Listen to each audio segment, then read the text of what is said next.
Okay, this is going to be our second video on Cournot Duopoly.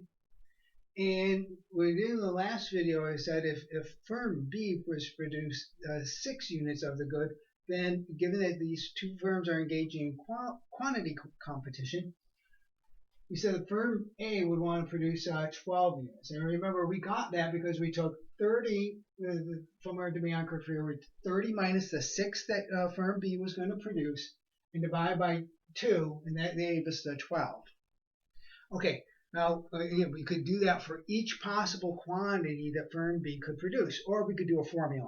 So if you do a formula once, you don't have to do it the 30 different times. So if you think about what we did here, because we have a linear demand curve, remember we were able to get that this was half of it because the marginal revenue curve is twice as steep, so the x-axis intercept for the marginal revenue curve was half of what the demand curve's x-axis intercept was. So this was 30 from our demand curve minus firm B's quantity, which is 24. And that was the x-axis intercept of the demand curve. And then we divide that by 2 for the where the marginal revenue curve came in. That's what we have here. So if we generalize this with just a QB instead of 6, what we get is that firm A would want to produce 30 minus QB divided by 2. Whatever that happens to be, that's the profit maximizing quantity that firm B would, or that firm A would want to choose as a function of firm B's choice of quantity.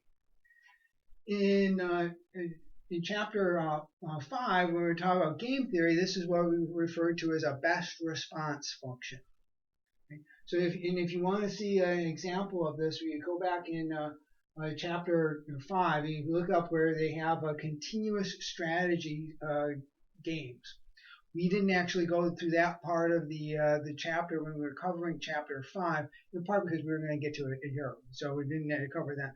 But if you want to look at continuous strategy games in chapter 5, that's where you'd be able to look more at how you'd be solving a game like this generally. But what you do is you get these best response functions. We have firm A's best response function to firm B. We have to get firm B's best response function to firm A's choice, because the nature of competition of this nature is that firm A is trying to figure out what, or trying to guess what firm B is going to do, and then respond accordingly. But firm B is doing the same thing. They're trying to figure out what firm A is going to do and respond accordingly. So firm B would want to best respond, but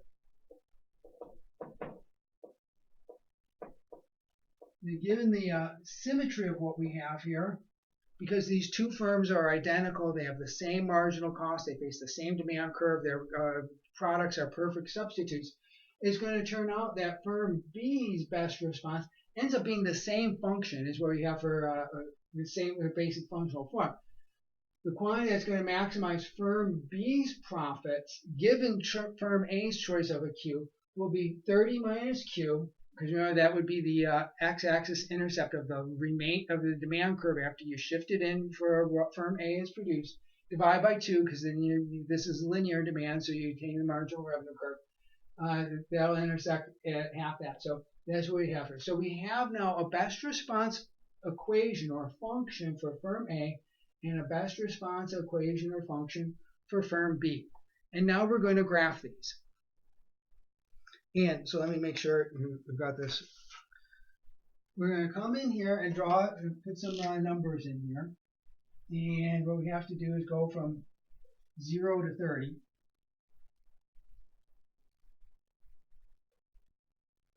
I'm going to try to do this approximately, right? So there's 15.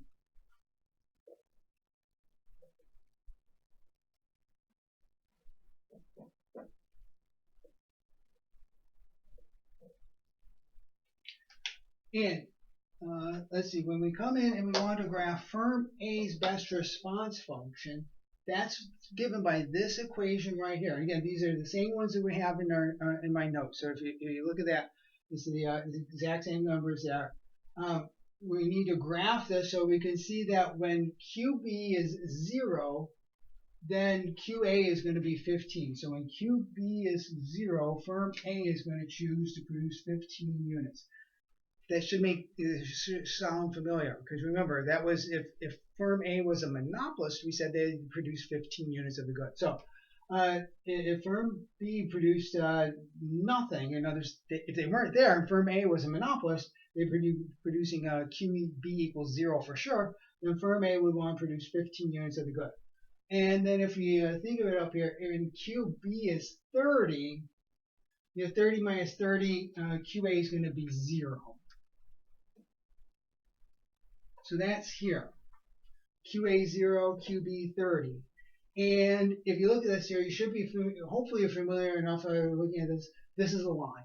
And this is a line, and this is a line. So the best response functions or best response functions when we graph them would be lines. So we've found the two intercepts, and so all we have to do is connect them with, I'll try to make it as straight a line as possible. And then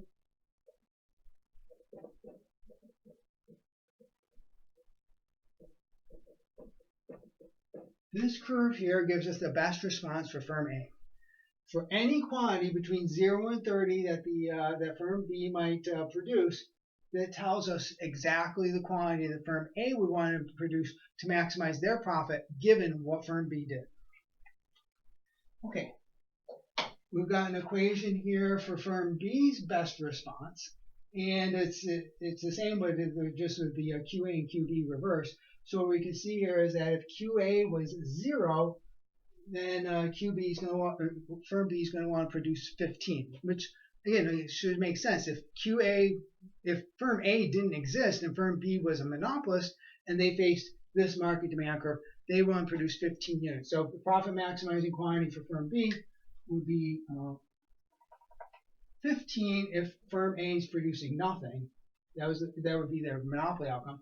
And then if firm A produces up to 30 units, when QA is 30, we say QB is going to be 0. So here's 0, 30. We'll be here. Again, this is a line as well. So the firm B's best response function is linear. It would look like this.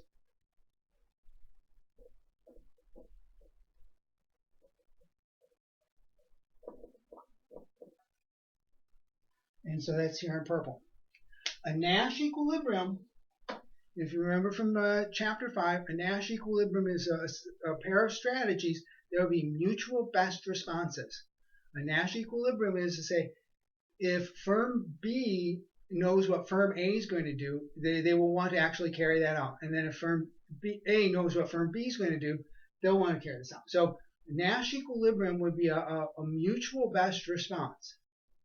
If this is the equation describing firm B's best response, and this is the equation or the graph describing firm A's best response, the Nash equilibrium is where these two intersect. We'd have to have these two intersect for a Nash equilibrium. So here is the Nash equilibrium.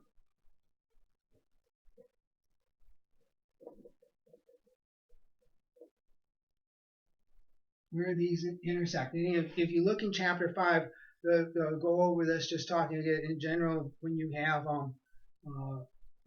these continuous strategy spaces. And by continuous, what I mean is that firm B can choose a strategy here that's any number between 0 and 30. And so in chapter 5, what we looked at were games where each player had strategies like up, down, up, middle, or down, and then left, middle, or right as strategies. So they had a limited number, a finite number, a small number of strategies, and we had a matrix. So it's just a different way of setting up a game.